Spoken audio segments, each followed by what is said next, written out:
This video is about instrumentation amplifiers used as a building block. It corresponds to section 18.5 of Applied Analog Electronics.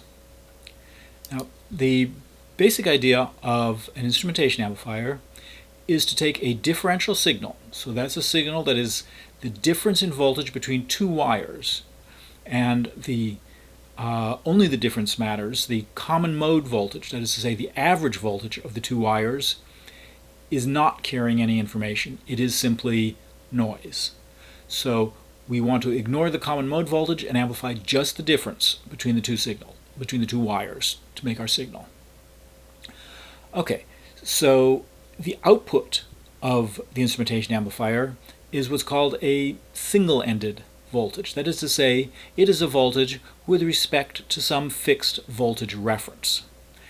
And we have to tell the instrumentation amplifier what that voltage reference is. So if we look at our symbol for an instrumentation amplifier, well, first of all, it's an amplifier, so we use a triangle. It has got two primary inputs, one of them plus and one of them minus.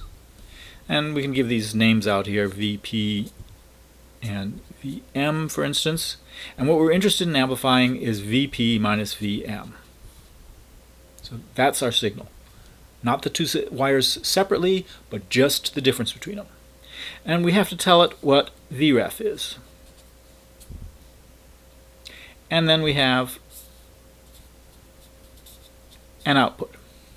Now that's the essentials of an instrumentation amplifier. You have to specify the gain though. We can have instrumentation amplifiers with different gains, and a lot of instrumentation amplifiers are designed so that you can set the gain externally to the integrated circuit that makes up the instrumentation amplifier. And this is usually done with a single resistor. And so you often see a single resistor hooked up to the amplifier, and it's called something like R gain, because it's what's used to set the gain of the amplifier. Now, the exact mapping of that resistance to how much gain you get depends on the internal design of the amplifier, and so you have to look that up on the data sheet. But generally, what happens is you get the most gain when you've got the least resistance here. And as you increase the resistance, you reduce the gain. When you go to an infinite resistance here, so basically if you don't have R gain, you get some minimum gain for the amplifier. And again, what that minimum gain is and how the different R gain values map to gain depends on the amplifier, but you might get something like 5 plus 80 kiloohms over R gain. That happens to be the formula that is the correct one for the INA 126P, which is a very cheap instrumentation amplifier chip that we use in this class. Okay, so if you're trying to do this thing at the block diagram level, you don't need to show R gain in the block diagram, nor do you need to show VP and VM as separate wires in the block diagram, because together they only make up one signal. So at the block diagram level, you would just see an amplifier. And this one would be labeled as a differential signal. And this one, if we take Vref in, would be Vref, plus or minus some AC signal. And you would just put down what gain you want here. So in the block diagram level, you just say, what's the gain? I've got a differential signal in, I've got a single-ended signal coming out. You would label the information about those signals, but you don't do individual wires at the block diagram level. Now, what sort of things might you run into besides just a single instrumentation amplifier? Well, it turns out that a lot of instrumentation amplifiers have either limited gain bandwidth product or limited output range.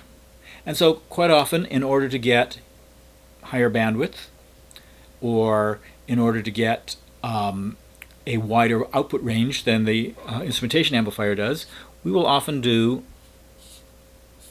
a pair of amplifiers where we have the differential signal coming in here, maybe we have a times 10 here, and maybe we have another times 10 amplifier here. And of course, both of these will need to have VREF coming in. This one is probably not an instrumentation amplifier because the signal here is not a differential signal. It's a single-ended one, VREF plus or minus something. And the output here is also going to be VREF plus or minus something, 10 times as much as what this one is. So in the block diagram level, we end up drawing very similar symbols, whether we've got an instrumentation amplifier or just a simple voltage amplifier that takes a single wire voltage in, single wire voltage out. At the block diagram level, they're very similar. The difference is just what labels we put on the signals, whether they're differential signals, which take 2 wires, or single-ended signals, which take 1 wire, but assume some reference elsewhere. Okay, that's really about all we need to know about instrumentation amplifiers at the block diagram level. Later on in the course, quite a bit later on in the course, we will end up designing our own instrumentation amplifiers out of somewhat smaller building blocks. But for most of what you're going to be doing, first half of this course, you only need to know what an instrumentation amplifier does and not how it's built.